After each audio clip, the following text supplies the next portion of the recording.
Hello, gaming fans, and welcome back to the humble narration of Katawa Shoujo. Last time, we ended up in hospital because some bitch confessed her love to us, and we found out that we have arrhythmia. So that kind of really sucks. Let's see how we can change that. Arrhythmia, a strange word, a foreign alien one that you don't want to be in the same room with. A rare condition, it causes the heart to act erratically and occasionally beat way too fast. It can be fatal. Apparently, I've had it for a long time. They said it was a miracle I was able to go on so long without anything happening. Is that really a miracle? I guess it was supposed to make me feel better, more appreciative of my life. So Hisao's kind of. I understand that he's depressed because he's in the hospital. Hospitals suck. It really didn't do anything to cheer me up. My parents, I think, were hit harder by the news than I was. They particularly had two hemorrhages apiece. Ah, that sucks. I had already had a full day by then to digest everything. To them, it was all fresh. They were even willing to sell our house in order to pay for a cure. Oh man, of course there wasn't a cure. Because of late discovery of this condition, I've had to stay in the hospital to recuperate from the treatments. When I was first admitted, it felt as if I was missed. For about a week, my room in the ward was full of flowers, balloons, and cards. That's nice. But the visitors soon dwindled as all the get well gifts became trickling down to nothing shortly after. Oh man. I realized that the only reason I had gotten so many cards and flowers was because they were sending me their sympathy and it was turned into a class project. Oh man. Maybe some people were genuinely concerned, but I doubt it. Even in the beginning, I had barely had visitors. By the end of the first month, only my parents came by on a regular basis. Iwanako, the bitch, was the last to stop visiting. About 6 weeks passed, I never saw her again. We never had that much to talk about when she visited anyway. We didn't touch the subject that was between us that snowy day ever again. The hospital, you ask? I didn't really ask, but it's not really a place I'd like to live in. No one wants to live in a hospital. The doctors and nurses feel so impersonal and faceless. I guess it's because they are, in a way, in a hurry, and they have a million other patients waiting for them. For the first month or so, I asked the head cardiologist every time I saw him for a rough estimate of when I'd be able to leave.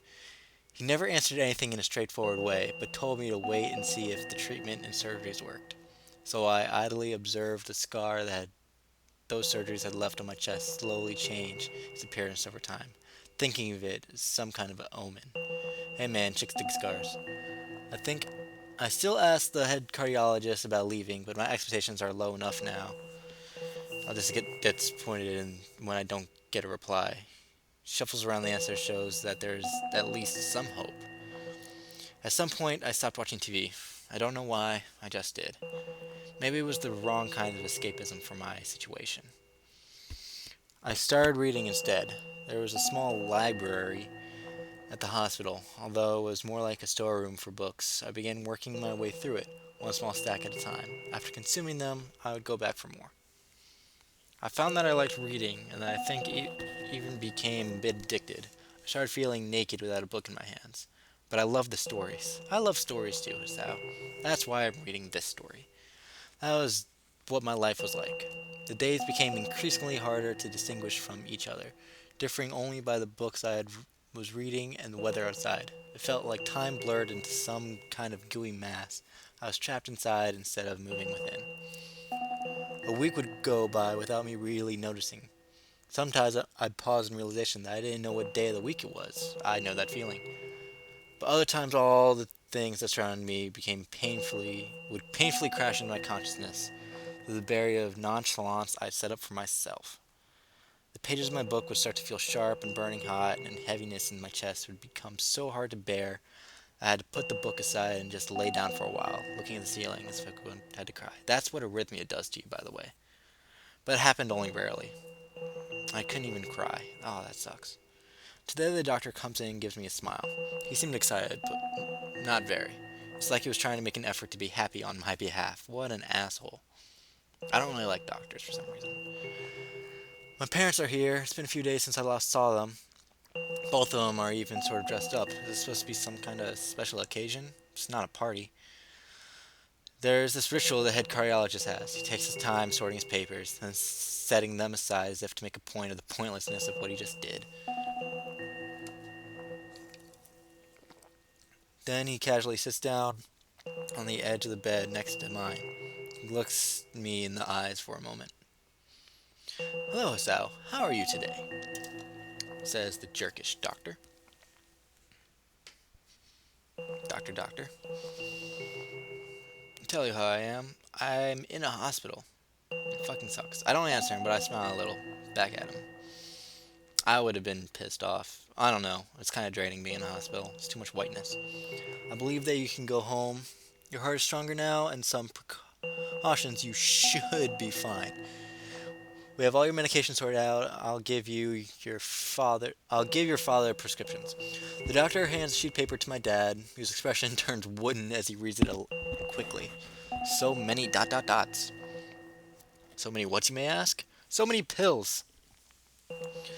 Take it from his hand and look for myself, feeling numb. The absurdly long list. Oh, look at these.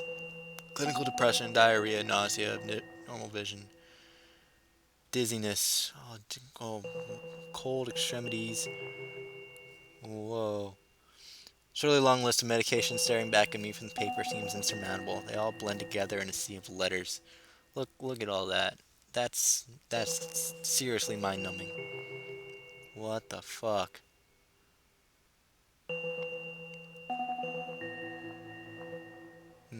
Does it say nightmares at the top? This is insane. Nightmares is a side effect. Side effects, adverse effects, contraindications, and dosages are listed line after line with cold precision.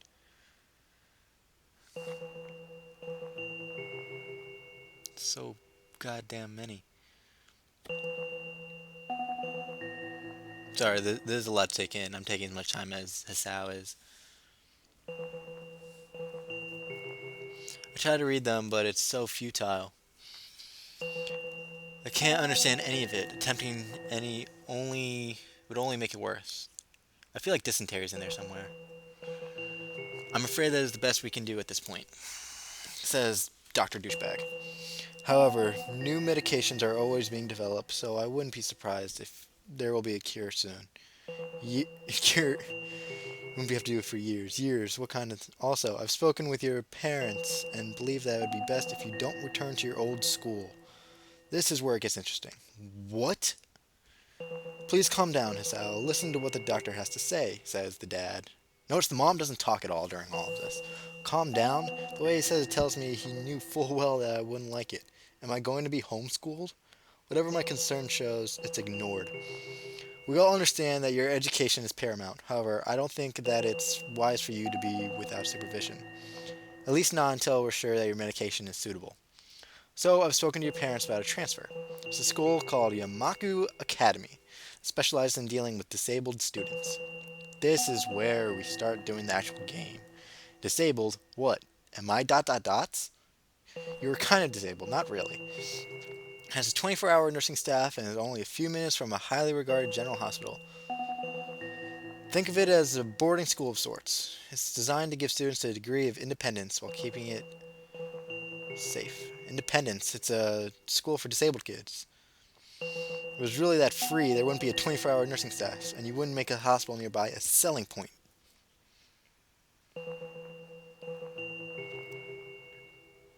Of course, it's only if you want to go. But, your mother and I aren't really able to homeschool you. We went out there and looked a couple of weeks back. I think you'll like it. Fuck you, Dad. Looks like I really have no choice. Compared to other hard problems, people with your condition usually tend to live long lives. You'll need a job one day, and it's a good opportunity to continue your education. This is an opportunity. Don't call it an opportunity. Don't call it a goddamn opportunity. Should be excited by the chance to go back to school. I remember you wanted to return to school. A special school. That's an insult. That's what you want to say. It's a step down. Wow, Hasao is really butthurt about all this. Calm down. It's not what you think. All students there are pretty active. It's geared towards students that can still get around and learn, just need a little bit of help. Your father's right. Many of the graduates of the school have gone on to do amazing things. A person doesn't have to be held back by their disability. I keep saying disability. One of my colleagues in another hospital is a graduate. I don't give a fuck. A person doesn't have to be held back by their disability. That's what a fucking disability is. I really hate that something so important was decided for me. What can I do about it? A normal life is out of the question now. Of course not. You have arrhythmia. What did you expect? It's funny. I'd always thought my life was actually kind of boring. I kind of miss it now. I want to protest. I want to blame this lack of reaction on shock or fatigue. I could easily yell at something now. I don't say anything. Fact is, I know it's futile. I look around the room, feeling very tired of all this. The hospital, doctors, my condition, everything. I don't see anything that would make it better. It really isn't a choice. I know this, but the thought of going to a disabled school. What are those even like? But let me try. A clean slate isn't a bad thing. Only thing that can get me through this. At least I still have something. Even special school is something. Fresh start. It'd be a mistake to resign myself to that. So, we have a fresh start, going to a new school for disability kids, disabled kids. There I am with a just broken heart, bandaged heart. Act 1, life expectancy. Thank you for. It was slightly rushed. I don't know why I was clicking so fast. But here's the entrance to the school Yamaku Academy. And this is where the actual fun starts, Act 1. And I will be getting into the introduction to the characters and the first decision. We'll see the first decision in the next part of a humble narration of Katawa Shoujo by FanOfTheGaming. See you then. Stay tuned.